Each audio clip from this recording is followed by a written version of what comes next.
இந்த 10 நாளா பார்த்தீங்கன்னா, சரியா வந்து வீடியோஸும் போட்டிருக்க மாட்டேன். அங்க இங்கேயும் ஓடுறதுக்கே சரியா போச்சுங்க.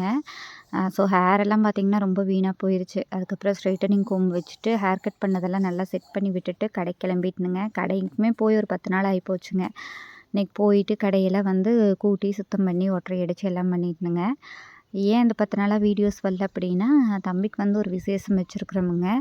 இதுக்கான வேலைகளா நம்ம போயி அதாவது சிங்கிள் பேரண்ட்டா இருந்து நம்ம ஒரு விசேஷம் வைக்கிறோம்னா, எத்தன பேர எத்தன தடவ பார்க்குறதுன்னே தெரியலிங்க. திரும்ப திரும்ப நம்ம வந்து அவங்க வாசப்படி நிக்கணும் அப்படின்னு நினைப்பாங்களாட்டுருக்குதுங்க.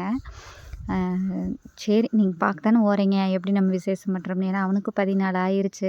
நானும் எவ்வளோ தூரம் இறங்கி போக முடியுமோ அ இறங்கி போயிட்டேன். இவ்வளோ நாள் வந்து வெயிட் பண்ணிட்டேன். சரி ஏதோ ஒரு சொல்யூஷன் கிடைக்கும்னு. ஆனா அங்கிட்டிருந்து எந்த ரெஸ்பான்ஸுமே இல்லைங்க. அதனால நம்ம விசேஷம் வைக்கிற வேலைய நம்ம பார்க்க வேண்டியதா அப்படின்னு நான் முடிவு பண்ணிட்டேன். ஏன்னா நம்ம சொல்லல, நம்ம கேட்கல அப்படிங்கிற ஒரு பேச்சு வந்து வந்துரக்கூடாது அப்படிங்கிறதுக்காக, நான் வந்து எல்லாமே பண்ணேன். அ பரவால்ல நம்மளுக்கு என்ன மான மரியாதை அப்படிங்கிற மாரி நானும் வந்து பண்ணேன். பட் அங்கேருந்து எதுவுமே இல்லைங்க. அதனால தம்பியோட விசேஷ வேலைய ஸ்டார்ட் பண்ணிட்டேனுங்க.